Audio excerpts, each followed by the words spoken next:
하나님의 위로와 축복이 여러분들과 함께 하시기를 주님의 이름으로 축원합니다. 이번 주에는 서울시장이었던 박원순 씨가 자살함으로 온 나라뿐만 아니라 온 세계를 충격에 빠뜨린 그런 사건이 있었지요. 좀 진보 성향을 가지고 있는 사람들이 자살을 잘하는 것 같아요. 이 노무현 전 대통령도 그렇고 노회찬 전 의원도 그렇고 이번에 박원순 서울시장도. 그런데 저는 다른 건 모르겠습니다만은 생명을 좀 귀히 여겼으면 참 좋겠어요. 한 나라를 대표하는 지도자가 그렇게 생명을 쉽게 버릴 수 있다고 하는 그 자체가 이건 어떤 것으로도 정당화될 수 있는 게 아닙니다. 죄 졌으면 벌 받으면 되는 거고요. 그리고 인간이 어떻게 완벽할 수 있습니까? 부족함이 있으면 부족한 대로 인정하고 사는 것이 사람이거든요.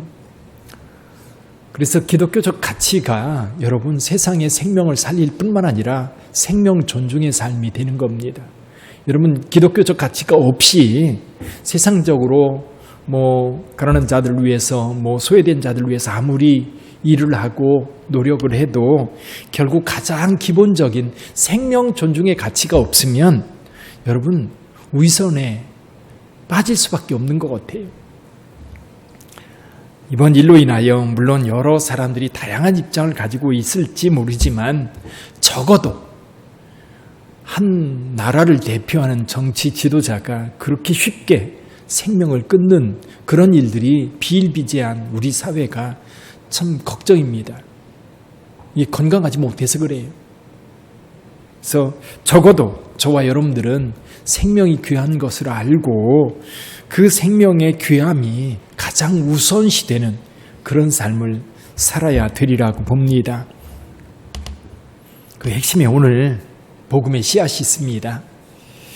1834년 미국 오하이오주 버틀러라고 하는 지역에 한 아이가 태어났습니다. 그는 한 농부의 아들로 태어났는데요. 아버지는 이 농사일을 열심히 짓지만 너무 가난해서 농사일 외에도 소나 양의 가죽을 다루는 무두장 일까지 했지만 그 가난에서 벗어날 수가 없었다고 합니다. 그렇지만 가난하지만 신앙심만큼은 굉장히 두터운 분이었지요. 가정의 기둥이었던 아버지가 이 아이가 12살 되었을 때에 하나님 나라로 가게 됩니다. 이때 임종을 앞둔 아버지가 12살 난 아들에게 바이올린을 선물합니다. 그러면서 이렇게 유언을 했다고 합니다. 어머니께 효도하고 하나님 나라 갈 준비를 하여라. 가정의 생계를 위해서 이 어린아이는 농사일을 해야만 했습니다. 새벽부터 나가서 밤늦게까지 어머니와 형제들을 위해서 일하지 않으면 안 되었던 겁니다. 농사일을 하면서도 틈틈이 바이올린을 배웠는데 이 바이올린을 배운 것은 누군가 가르쳐 주어서가 아니라 오직 독학으로 이 바이올린 연주를 배웠다고 합니다. 어느 정도 실력이 갖추어졌을 때 동네 파티나 또는 주점에 불려가서 연주를 하고 조금씩 돈을 벌기 시작했는데 이 돈이 농사일 하는 것보다도 훨씬 더 수입이 좋았다고 합니다. 그러면서 먹고 살기 바빠서 신앙생활은 게을리하게 되었는데 어느 잔치집에 가서 연주를 마치고 돌아오는데 환상 중에 아버지를 봤습니다. 아버지께서 이 아이에게 이렇게 말합니다. 아들아, 하나님을 만날 준비를 하거라. 나는 내 목소리와 악기 연주가 하나님을 위해 연주하는 것을 듣고 싶다. 삶이 바빠서 오래도록 교회를 떠나 있었던 이 청년, 그날 통곡하며 집으로 돌아왔습니다. 그리고 그 주일날 곧바로 근처에 있는 교회에 가서 등록을 하고 18세 되던 1852년에 마을에 있는 플렉록이라고 하는 교회에서 세례를 받게 됩니다. 그리고 6년 후인 1858년 10월 셋째 주일에 자기 바이올린으로 연주하면서 그리고 노래를 부르며 간증을 하기 시작했습니다. 이것이 처음 복음 전도의 시작이었던 거지. 그 이후에 이 소문이 나면서 사람들이 이 사람을 자꾸 불러다가 말씀을 듣게 되고 또 복음 전도하는 일에 열정적으로 사용되어지게 되었습니다. 그래서 이분은 노래하는 부흥사로 소문이 나게 된 거예요. 그런 와중에 결혼을 해서 아이들이 4명이 있었는데 이 4아이들이 차례로 하나님의 부름을 받습니다. 그는 이런 아픔을 찬송시로 승화시켜서 창작을 하게 되었는데 이 4 자녀들은 자기가 보호하는 우리 속의 어린 양이 아니라 하늘나라 우리 안에 어린 양, 하늘나라에 있는 우리의 어린 양이다. 이렇게 신앙을 고백하면서 복음전도 사역을 계속해 갔던 거지요. 이분이 지은 찬송이 496장입니다. 노을 쇼우라고 하는 목사님의 이야기입니다. 이 496장, 새벽부터 우리 사랑함으로써 저녁까지 씨를 뿌려봅시다. 아마도 이분은 농사를 지어본 경험이 있기 때문에 농사가 뭔지 잘 알고 있었어요. 새벽부터 저녁까지 씨를 뿌려봅시다. 2절에 보면 비가 오는 것과 바람 부는 것을 겁을 내지 말고 뿌려봅시다.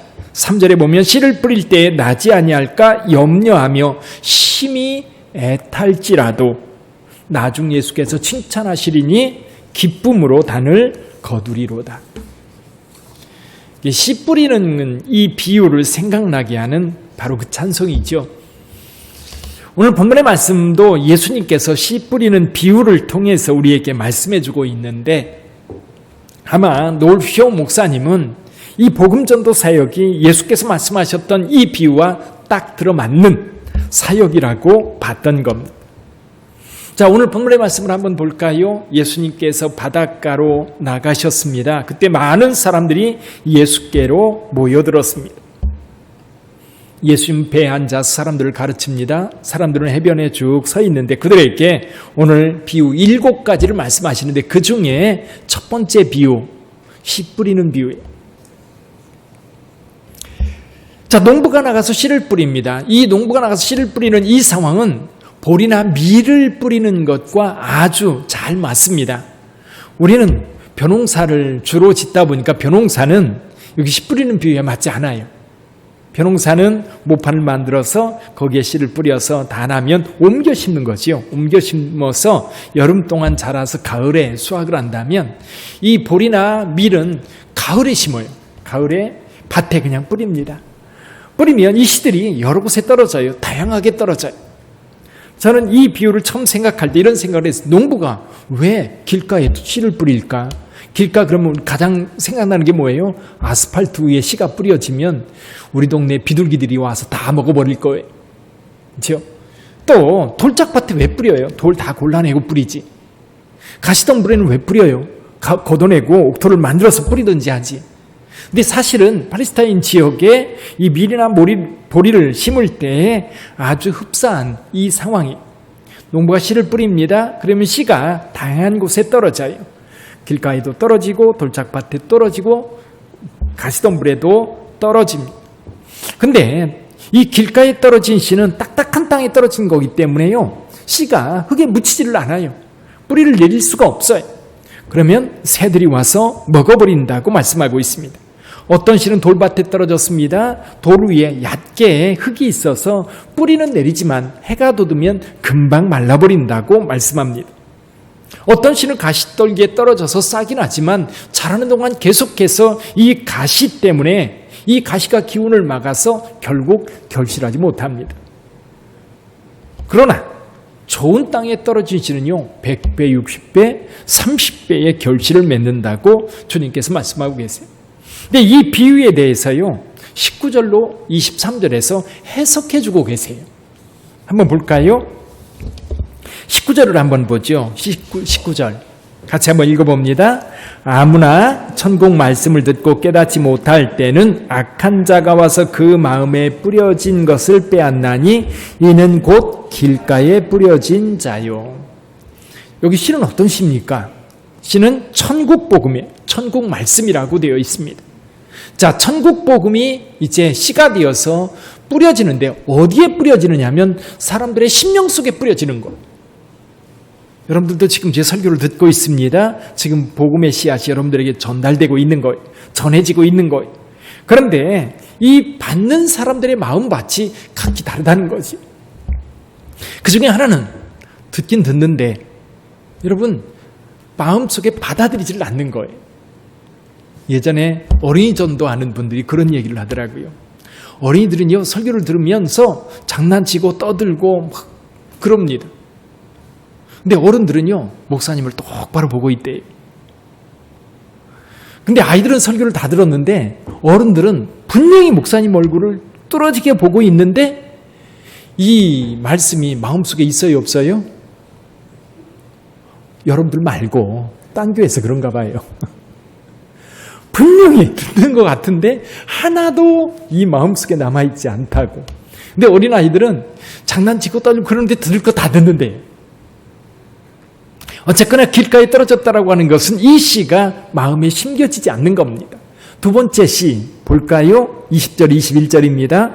돌밭에 뿌려졌다는 것은 말씀을 듣고 즉시 기쁨으로 받되 그 속에 뿌리가 없어 잠시 견디다가 말씀으로 말미암아 환난이나 박해가 일어날 때에는 곧 넘어지는 자요.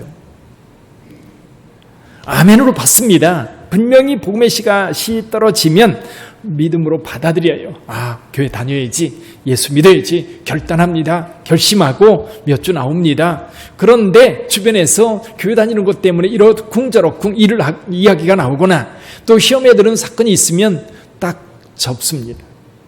요즘 딱 그런 때예요. 물론 요즘의 상황이 뭐 평소의 상황과 다르긴 하지만 여러분 주변에서 계속 이야기합니다. 교회 나가면 회사 나오지 마라. 또는 뭐 교회 다니냐? 그럼 가까이 하지 마라. 이런 얘기 들면 내가 왜 교회 다니는 것 때문에 사회에서 불이익을 당하나? 이런 생각을 하면서 뭘 버려요? 믿음을 버리는. 믿음을 버리는. 이게 돌밭에 떨어진 씨입니다. 또 하나 22절 읽어볼까요? 22절 가시떨기에 뿌려졌다는 것은 말씀을 들으나 세상의 염려와 재물의 유혹에 말씀이 막혀 결실하지 못하는 자요. 교회는 다니긴 다녀요. 그런데 이 복음이 자라서 이 삶을 지배하고 이 삶 속에 열매 맺는 것이 아니라 늘 걱정과 염려 때문에 이 복음의 열매가 맺혀지지가 않아요. 날마다 돈 걱정, 건강 걱정, 사람 걱정, 자식 걱정, 또 나라 걱정, 물론 이제 좋은 걱정도 있지만 대부분 쓸데없는 걱정이거든요. 그러다 보니까 그리스도인의 삶이 점점 삶 속에서 사라져버리는 거예요. 없어져 버리는 거예요. 결국 열매가 없는 거지. 그러나 어떤 밭은요, 좋은 밭, 그렇죠. 여기 좋은 땅에 뿌려졌다는 것은 이 말씀을 받아가지고 열매를 맺는데 100배, 60배, 30배의 열매를 맺게 된다는 거예요. 근데 이 열매, 좋은 밭에 떨어진 이 열매가요, 여러분 돌짝밭에나 길가나 가시덤불에 떨어진 씨의 모든 것을 보상하고도 남는 풍성한 열매인 줄 믿습니다. 자, 그렇다면 오늘 본문의 말씀을 통해서 우리 몇 가지 살펴봐야 되는데 그 중에 한 가지는 뭐냐면 씨가 뭐냐라는 거예요. 씨가 뭐냐. 오늘 여기 예수님은 천국 말씀이라고 분명하게 말씀하고 계세요. 천국 말씀. 그리고 마태복음 전체가 우리에게 주는 그 핵심이 뭐냐면 천국이거든요. 물론 이 천국은 예수님을 믿는 자에게 주어지는 축복이에요. 예수님을 믿는 자에게 약속되어진 영생이에요. 영원한 하나님의 나라예요. 그리고 영원한 하나님의 나라, 그곳에서만 성취되는 게 아니라 우리가 살아있는 이 땅에서도 분명히 그 천국은 성취되는 거예요. 그 천국은 우리 가운데, 우리 마음 가운데, 우리 가정 가운데, 우리 교회 가운데, 우리가 살고 있는 이 사회 가운데 이 천국이 이루어지는 거예요. 여러분 분명히 아십시오. 여러분들이 믿는 이 믿음을 통해서 이루어지는 천국은 여러분의 심령 속에, 여러분의 가정 속에, 여러분의 직장 속에, 우리가 살고 있는 이 사회 속에 구체적으로 이루어지는 거예요. 그 천국이 여러분에게 없다면 굳이 예수 믿을 필요 없지요. 굳이 예수 믿을 이유가 어디 있겠어요? 내가 예수를 믿어 그 기쁨과 그 영화가 저와 여러분들 속에 만들어지고 세워져 가는 거예요. 자, 그런데 이 천국 복음이 저와 여러분들을 통해서 증거되고 있어요. 저와 여러분들을 통해서 세상 사람들에게 전파되고 있어요. 뿌려지고 있어요. 이미 여러분들은 그 복음을 받아들여서 여러분의 삶 속에 복음의 역사가 지금 일어나 있는 줄 믿습니다. 오늘은 우리 마음밭을 살필 게 아니라 우리는 씨 뿌리는 자다. 씨를 뿌리는 자다. 어떤 형태든 저와 여러분들은 씨를 뿌리는 자들입니다. 여러분 주변에 있는 사람들에게 예수 그리스도의 복음의 씨앗을 어떤 형태로든 여러분은 뿌리는 자예요. 그러나 이 뿌림이 적극적인 뿌림이 될 수도 있고 소극적인 뿌림이 될 수도 있어요. 오늘 저와 여러분들이 함께 생각해야 될 문제는 이겁니다. 복음의 씨를 분명히 우리가 가지고 있어요. 자, 이것을 어떻게 세상에 뿌릴 것인가 하는 겁니다. 우선은 가장 먼저 우리가 적극적으로 씨를 뿌리는 경우가 있어요. 이거는 사람들한테 개별적으로 복음을 전하는 겁니다. 물론 많은 사람들이 모여 있는 곳에서 복음을 전할 수도 있고요. 1대1로 만나서 복음을 전할 수도 있고요. 적극적으로 어쨌거나 예수를 증언하는 겁니다. 예수님께서 사도행전 1장 8절에서 이렇게 말씀하시지요. 오직 성령이 너희에게 임하시면 너희가 권능을 받고 예루살렘과 온 유대와 사마리아와 땅 끝까지 이르러 내 증인이 되리라. 이 증인의 전형적인 특수성이 이거예요. 베드로와 요한이 나면서부터 걷지 못하는 자를 일으켜 주었어요. 이것 때문에 사내들인 회원들에게 체포되어서 신문을 받게 되었습니다. 그때 사람들이 말합니다. 대제사장과 거기 모인 사람들이 내가 무슨 권세로 일을 하느냐라고 할 때에 내가 이 걷지 못하는 자에게 행한 이 착한 일에 대하여 너희가 묻는다면 그러면서 하는 얘기가 있습니다. 예수님을 증거하는 거예요. 예수의 이름으로 이 일이 이루어졌다는 거예요. 그러면서 예수의 이름을 도무지 전하지 말라고 얘기할 때 이 베드로가 뭐라고 얘기합니까? 하나님께서 구원받을 만한 이름을 천하 만민 중에 아무도 주신 일이 없는데 오직 우리를 구원할 수 있는 오직 우리에게 구세주 대신 예수 그리스도만 주셨다는 거예요. 다른 통로는 없다는 거예요. 예수만이 우리의 구원주라고 하는 것을 분명하게 선언합니다. 그래서 우리는 예수 그리스도의 증인이 되는 겁니다. 예수님께서 말씀하셔요. 누구든지 사람 앞에서 나를 시인하면 나도 하늘에 계신 내 아버지 앞에서 그를 시인할 것이요 누구든지 사람 앞에서 나를 부인하면 나도 하늘에 계신 내 아버지 앞에서 그를 부인하리라. 사람들 앞에서 적극적으로 예수님에 대하여 증언한다면 주님께서도 우리를 위해서 증언해 주실 거라는 겁니다. 어떻습니까? 여러분들은 적극적으로 주변 사람들에게 예수를 증언하는 자입니까? 교회에 있는 대로 증언하시기를 주님의 이름으로 축원합니다. 먼데 사람들한테 하지 마세요. 가까이 있는 사람들에게 하세요. 김정은에게 복음 전해야지 그런 생각 품지 말고요. 여러분 가까이 있는 사람에게 복음 전할 생각을 하세요. 우리 가족들, 내 자녀들, 내 형제들, 그리고 우리가 함께 일하는 늘 만나는 사람들 기회 있으면 이야기하세요. 기회 있으면 말하세요. 자꾸 이야기가 꺼내지면 피하지 마세요. 오히려 적극적으로 이야기하세요. 두 번째는요. 어떻게 복음을 증거할 수 있는가? 어떻게 씨를 뿌리는가? 착한 일입니다. 착한 일.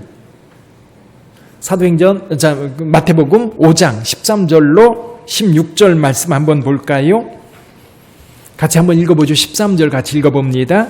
너희는 세상의 소금이니 소금이 만일 그 맛을 잃으면 무엇으로 짜게 하리오? 후에는 아무 쓸데없어 다만 밖에 버려져 사람들에게 밟힐 뿐이니라. 14절 너희는 세상의 빛이라 산 위에 있는 동네가 숨겨지지 못할 것이요 사람이 등불을 켜서 말 아래에 두지 아니하고 등병 위에 두나니 이러므로 집안 모든 사람에게 비치느니라. 16절 크게 같이 한번 읽어보지요. 이같이 너희 빛이 사람 앞에 비치게 하여 그들로 너희 착한 행실을 보고 하늘에 계신 너희 아버지께 영광을 돌리게 하라. 아멘. 세상에서 빛과 소금이 된다는 것은 너희 착한 행실, 그걸 보이라는 거예요. 너희 착한 행실을 세상 사람들에게 보이라는 겁니다. 세상 속에서 선하게 사는 것, 착하게 사는 것, 그리스도의 이름으로 세상에 사는 것을 이야기하는 것. 교회는요, 초대교회 때부터 중요한 대외서지, 우리 안에 서로 사랑하며 서로 섬기며 서로 하나님을 예배하고 이런 내적인 우리의 활동들이 있어요. 이건 말고 밖으로 믿지 않는 세상을 향해서 교회가 하는 사역이 두 가지가 있었어요. 하나는 전도하는 사역이고 또 하나는 뭐예요? 구제하는 사역이에요. 구제가 뭐예요? 구제는 세상에서 살아가는 사람들이 힘겹게 고통스럽게 외롭게 살아가는 자들이 있다면 그들에게 사랑의 손길을 내밀라는 것. 특히 스스로의 힘으로 살아갈 수 없는 사람들, 스스로 악하게 사는 사람들 말고요, 스스로 자처해서 고난을 겪는 사람들 말고요, 홀로 살아갈 수밖에 없는 사람들, 그때 당시 고아와 과부들, 나그네들, 또 우리 시대에도 장애가 있는 분들, 아니면 홀로 사는 노인들, 우리 주변에 자기 힘으로 살아갈 수 없는 사람들이 많습니다. 그래도 우리 사회는 정말 좋은 사회예요. 나라가 웬만큼 경제적으로 잘 살게 되다 보니까 정말 쓸데없는 데까지 사람들에게 나눠주는 일에 풍성한데, 그 중에는 정말 어렵고 힘든 사람들, 국가가 있기 때문에 그래도 먹을 거 걱정 안 하고 입을 거 걱정 안 하고 살 곳 걱정 안 하고 살아갈 수 있는 그런 사회가 되었어요. 그럼에도 불구하고요, 그 속에 우리가 돌봐야 할 이웃들이 있다는 거예요.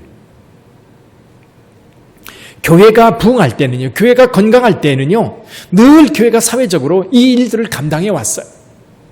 오늘날도 마찬가지입니다. 오늘날도 교회가 이 지역사회 속에서 그들과 함께 하면서 그들이 아프고 고통스럽고 외로운 자들이 있다면 돌볼 수 있는 은혜가 필요한 것. 저희 교회에서 7월 1일 날 부평구청으로부터 감사패를 받았습니다. 우리가 어려운 이웃들을 위해 나누는 삶, 크지 않아요. 아주 작지만 그럼에도 불구하고 그것이 동사무소나 또는 구청에서 좋게 보였던 겁니다. 너희 착한 행실을 세상으로 하여금 보고 하나님께 영광 돌리게 하라는 겁니다.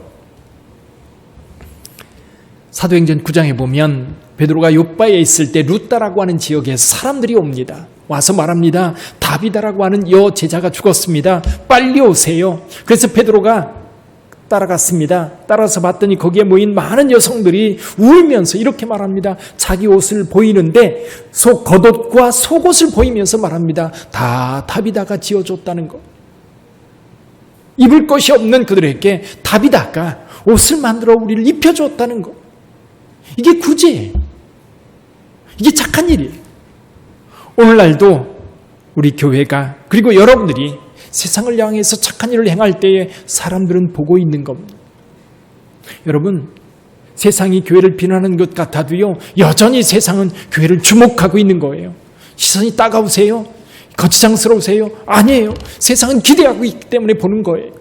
교회는 그래도 다른 기관과 다를 거라고 생각을 하기 때문에 교회에 대해서 비난도 하고 또 욕도 하는 거예요.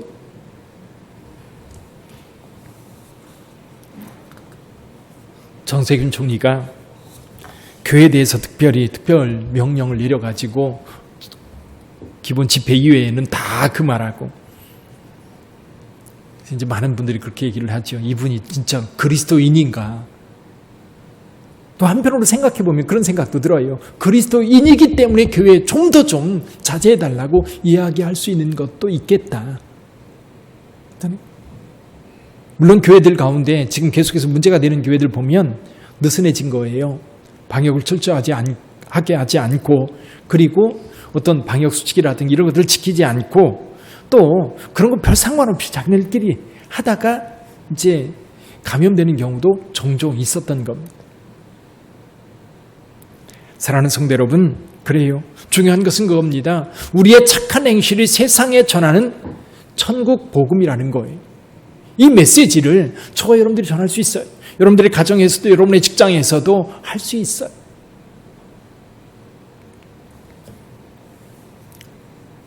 제가 이끌던 그 P&G라고 하는 회사가 있었는데요. 거기 신우회를 이끌었던 적이 있습니다. 신우회 회원들이 같이 이제 일주일에 한 번씩 수요일 날 예배를 드리면서 이제 몇 달 드리고 나니까 이 친구들이 모여서 이런 얘기를 하는 거예요. 야, 우리가 회사를 위해서 뭔가를 좀 할 수 있지 않겠냐. 좀 뭔가를 해보자. 그래서 그때 당시 시작한 게 두 가지가 있었어요. 한 가지는 뭐냐면 일주일에 한 번 정도 우리 신회원들이 회비를 내서 꽃이라도 한 송이 좀 꺾어서 상위에 놓자. 그래서 돈 많이 안 들었어요. 그 프리지아인가요? 노란 꽃 한 다발 사가지고 하나씩 꽂아가지고 꽃병에 조그만 꽃병 사가지고 책상 위에 쭉 놔둔 거예요. 그러니까 아침에 다른 사람이 출근하기 30분 전에 출근해서 잠깐 같이 큐티하고 월요일 날 아침이면 꽃을 쫙 꽂아놓는 거예요. 회사가 너무 좋은 거예요. 너무 행복한 거예요. 그냥 누가 했느냐라고 하는 그것보다도 그냥 들어오는 사람이 기분 좋고 그것만으로 그들에게는 충분히 행복했던 거예요. 또 한 가지는 저 문정동에 이제 장애우들이 모여 사는 공동체가 있었어요. 한 달에 한 번씩 그 공동체에 찾아가 가지고 그 공동체를 섬기는 봉사를 시작했어요. 오래도록 봉사하는 그 모습을 누가 봐요? 회사 직원들도 보고요. 교회를 욕하는 사람들도 보고요. 교회를 긍정적으로 바라보는 사람들도 보는 거예요. 다 봅니다. 이게 세상에 뿌려지는 씨인 거예요. 여러분들은 어떤 방법으로 세상에서 착한 일을 행하시겠습니까?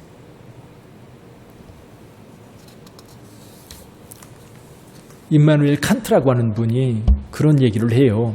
이 선행이라고 하는 것은 어떤 목적을 두고 행하면 그건 더 이상 선행이 아니래요. 목적을 두고 행하는 것이 아니라 그것이 옳은 거기 때문에 행하는 거예요. 옳은 거기 때문에.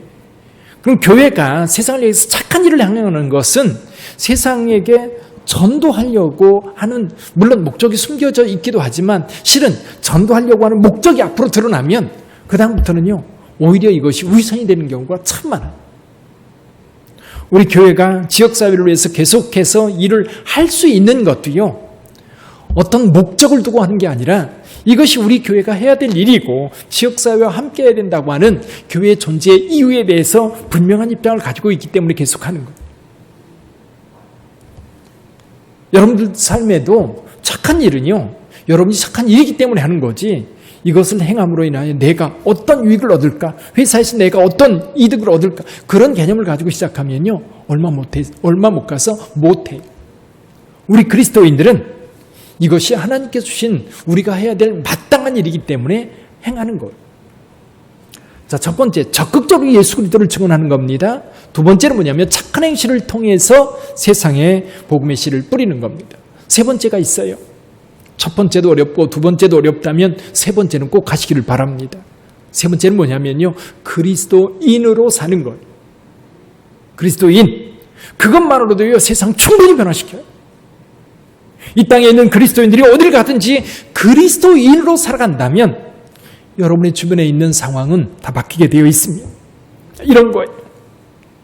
가장 소극적인 방법이지만 가장 영향력이 크기도 해요.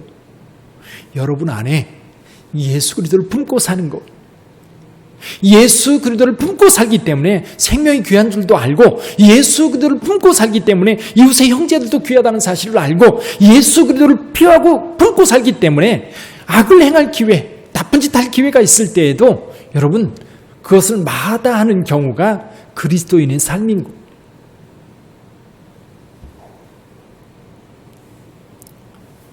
그리스도인으로 사는 것은 그럼 어때요? 세상으로부터 많은 시험들이 와요. 이 시험을 예수의 이름으로 물리치고 나는 그리스도인이기 때문에 나는 그 길을 따라갈 수 없다라고 선언하고 예수님과 함께하는 성도들을 가리켜요.